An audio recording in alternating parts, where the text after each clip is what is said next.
Canada में पहला दिन और पहली बारिश। इस वक्त टेम्परेचर 0 डिग्रीज है, लेकिन फिर भी हम घूमने निकल गए टोरंटो की गलियों में टिम हॉर्टन्स की तलाश में। पहली बार जब टिम्स की कॉफ़ी ट्राई की तो इतनी ख़ास नहीं लगी, लेकिन अब टेस्ट डेवलप हो गया है। कॉफ़ी अफोर्डेबल भी है और टेस्टी भी।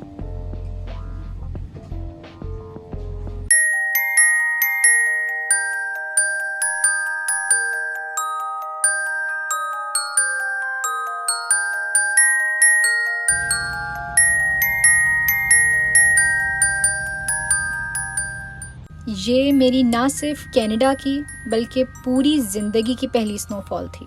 मैं और मेरी पूरी फैमिली बहुत ज़्यादा एक्साइटेड थे, क्योंकि इसके बाद जो नेक्स्ट स्नोफॉल होनी थी वो बहुत मंथ्स बाद पड़नी थी और ये विंटर्स के आखिरी दिन चल रहे थे, सो हमें ये अच्छे तरीके से एंजॉय करने थे।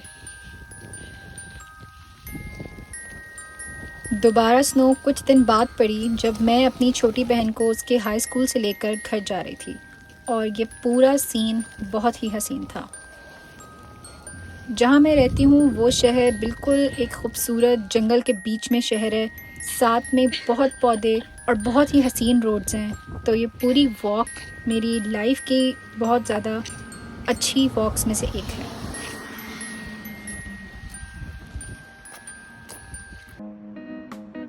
वैसे तो मेरे फादर ने घर की सारी चीज़ें लेकर रखी थी, बट कुछ फर्नीचर और घर का आम सामान लेने हम लोकल स्टोर एक्सप्लोर करने गए और सामने ही टोरंटो की बहुत खूबसूरत स्काईलाइन नज़र आ रही थी।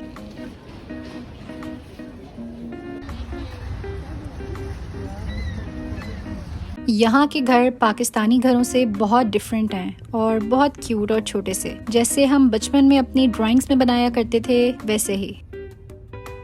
आज शदीद ठंड थी, फील्स लाइक -10 था, और इससे ज़्यादा सर्दी मैंने अपनी ज़िंदगी में पहले कभी एक्सपीरियंस नहीं की थी।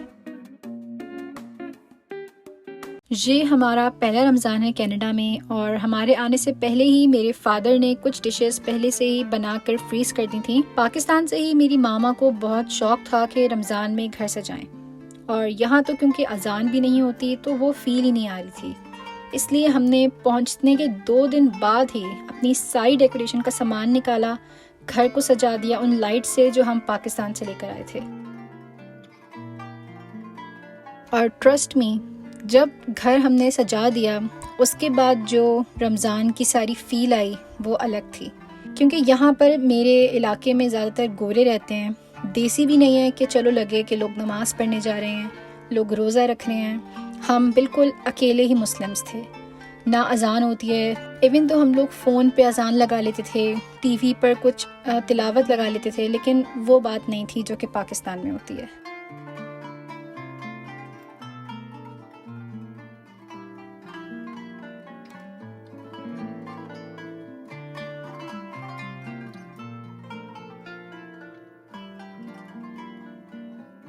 आज मामा ने कुछ स्पेशल एहतमाम किया था इफ्तारी का। मैंने ये केक बनाया था। बाकी मोस्टली 99% चीज़ें जो है वो मेरी मामा ने ही बनाई थी, और मेरी मामा का खाना बहुत ज़बरदस्त है। ये रोल, समोसे सब कुछ घर के बने हुए हैं, और ये इफ्तारी बहुत ही ज़्यादा ज़बरदस्त थी।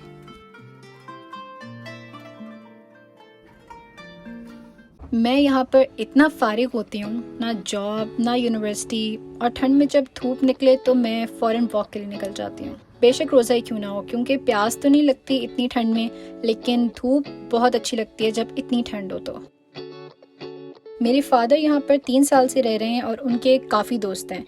तो आज हम जा रहे हैं वॉन इफ्तार दावत पर। बहुत सारी चीज़ें कनाडा आकर पहली बार एक्सपीरियंस की, जिनमें से एक कार वॉश भी है। ऑनेस्टली ये बहुत ही कूल एक्सपीरियंस था, क्योंकि सिर्फ एक बटन प्रेस करके आपकी पूरी गाड़ी धुल जाती है। और जिस तरह से ये सोप अपने कलर चेंज कर रहा था, इतना प्रेशर गाड़ी पे पड़ रहा था। लेकिन इस तरह की चीज़ें कराची में क्योंकि बहुत एक्सपेंसिव पड़ती हैं, तो कराची में हमने हमेशा अपनी गाड़ी खुद ही धोई थी।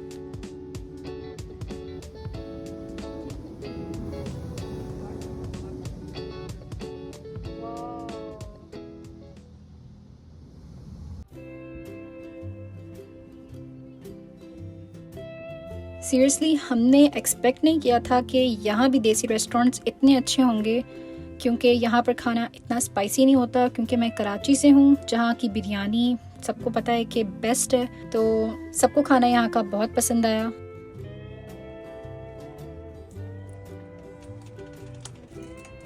फाइनली विंटर्स ख़त्म और स्प्रिंग शुरू, और आज का मौसम बहुत ही खूबसूरत था। ना ज़्यादा गर्मी थी ना ज़्यादा सर्दी थी, बिल्कुल परफेक्ट मौसम।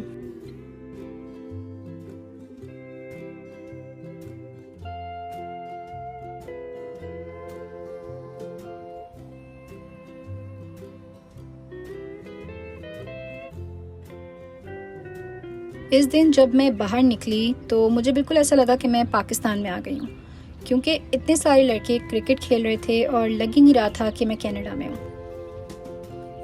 आज मैंने सोचा कि मैं बग़ैर गूगल मैप्स के वॉक पर निकल जाऊँ, और बारिश भी हो रही थी, और किसी तरह से मैं वॉक करते करते इस पार्क में पहुँच गई।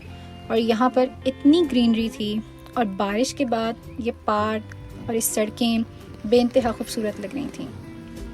यहाँ पर बारिश के बाद पानी नहीं जमा होता, और इसका एक और साइड इफ़ेक्ट ये भी है कि यहाँ पर मिट्टी की खुशबू नहीं आती, which is a very sad thing. हमारे घर में कुछ फर्नीचर नहीं था, तो हम अच्छे और अफोर्डेबल सोफ़े देखने निकले। यहाँ बहुत ज़्यादा एक्सपेंसिव फर्नीचर है और शिपिंग के चार्जेस अलग होते हैं, तो हम लोग फाइनली एक काफ़ी दूर के स्टोर से एक अफोर्डेबल और सोफ़ा पसंद करके लाए, जो हमारे घर के लिविंग रूम में भी अच्छा लगेगा।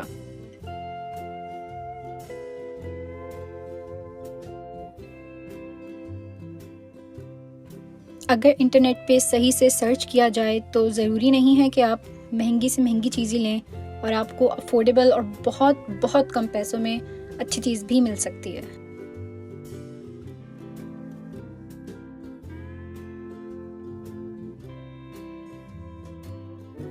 जब भी हम पूरी फैमिली साथ निकलते हैं तो कुछ खाने चले जाते हैं। आज एकदम से बहुत तेज़ ज़ालाबारी शुरू हो गई, तो हम वापस गाड़ी की तरफ भागे और हमने कुछ लिया भी नहीं। फाइनली एक मंथ गुजर गया कनाडा में और पता भी नहीं चला। रमज़ान पाकिस्तान से डिफरेंट था, लेकिन हमने पूरी कोशिश की रमज़ान वाली फ़ील यहाँ भी महसूस कर सकें। और अब बारी थी ईद के लिए घर को सजाया जाए।